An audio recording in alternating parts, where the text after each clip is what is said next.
The moment I found out I was her backup plan, everything made sense. There is a smile that has nothing to do with happiness. It comes when something you have been half knowing finally arrives in the form of words. That is the smile I smiled on a Tuesday evening in March, sitting across the kitchen table from my wife of 20 years, when she told me I had always been her backup plan. My name is David. I am 53.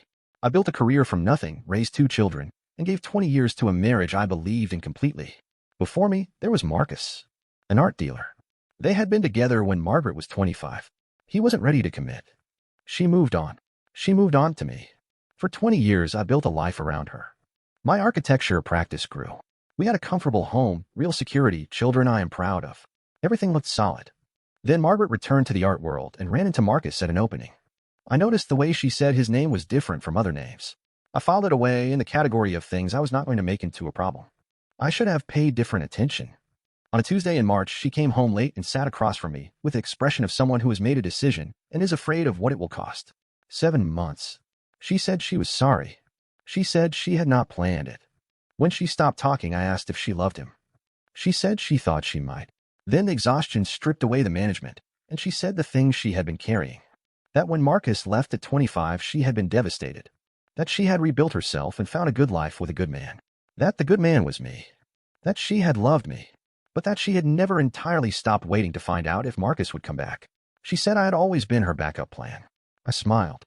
Not from happiness. From the specific relief of no longer having to wonder about something you have been half knowing for years. I said, I know. Not about Marcus. But I've known something wasn't right for a long time. And I chose not to look at it directly. She cried. I did not reach across and comfort her. I had spent 20 years making things okay. I was not going to do it one more time. Marcus, it turned out, was no more ready to commit at 50 than at 25. 8 months later, Margaret called to tell me they were over. By then, I had spent 8 months building a life that was entirely mine. The divorce was finalized 14 months after that kitchen table. We were civil. Fair. We stayed good at being in the same room for our children, which is what mattered.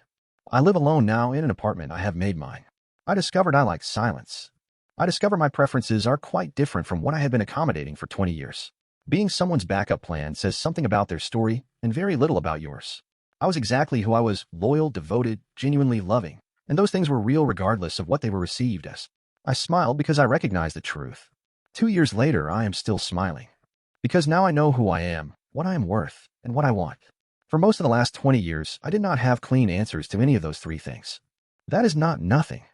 That is, in fact, quite a lot.